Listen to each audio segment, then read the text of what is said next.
Ici, on est au Val de Camps, au sud-est de Brignoles, à la map de la Provence verte.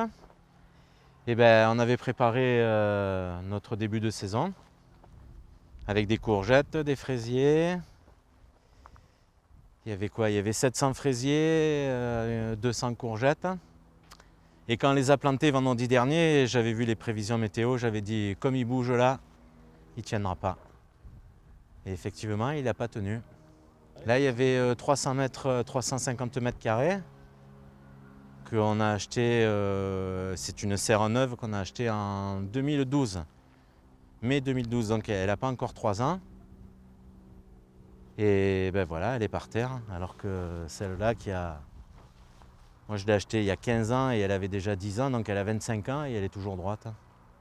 Une serre d'occasion.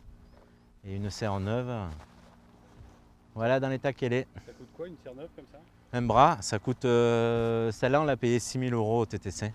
Ben moi, au niveau des assurances, j'ai pas d'assurance pour les serres parce que ça coûte trop cher. Il y en a pour les 700 mètres carrés que j'avais, il y en avait à peu près pour 2 000 € par an. Donc, et vu après ce qu'on vous rembourse avec la vétusté du matériel et tout, on ne peut pas prendre des assurances.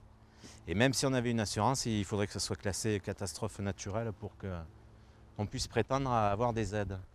Eh bien, on a fait un appel à bénévolat pour déjà débarrasser le chantier, sortir les plants de fraisiers qu'on va replanter ailleurs, essayer de sauver les quelques pieds de courgettes et puis après il faudra débarrasser toute la ferraille, porter au ferrailleur. Et après il faudra encore sortir les plastiques qui restent enfouis dans la terre et on pourra passer à autre chose. Financièrement, ça va être assez dur si on n'augmente pas un peu le chiffre d'affaires. Là, on a calculé entre le prix du tunnel, le temps de travail et tutti quanti, on en est à au moins 15 000 € de dommages, quoi.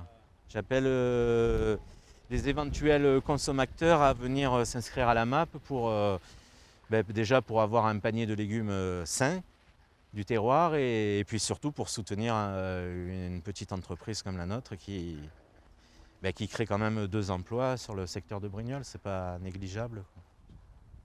Ouais, qui permet de manger sain, quoi. De manger sain, de savoir d'où ça vient et de manger plus que bio parce que ici c'est pas du bio industriel, c'est de l'agriculture artisanale, on peut dire.